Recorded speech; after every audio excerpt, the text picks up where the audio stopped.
Pag-isapan daw natin na kayo na yung mga pinagmulan ng sikat na pagkain sa probinsya.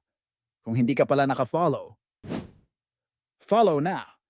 Narito ang ilang mga sikat na pagkaing Pilipino mula sa iba't ibang rehiyon, pati na rin ang kanilang pinagmulan at kung paano sila naging tanyag. Luzon 1, Ilocos, Bagnet. Pinagmulan.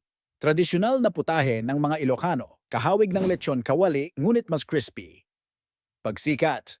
Naging popular dahil sa kakaibang linamnam at kasamang sausawan tulad ng sukang Iloco. Duo. Pampanga.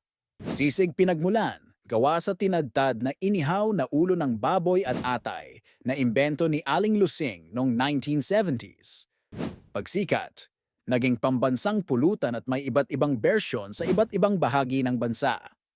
3. Batangas. Bulalo pinagmulan. Tradisyonal na putaheng gawa sa nilagang baka na may buto at utak. Pagsikat. Dahil sa malamig na klima sa Tagaytay at Batangas, patok ito sa mga biyahero. 4. Bicol. Bicol Express. Pinagmulan. Orihinal na lutuin ng Bicol na may gatas, sili at baboy. Pagsikat. Dahil sa angking anghang at linamnam, naging sikat sa buong bansa. Itutuloy. Like and share or follow.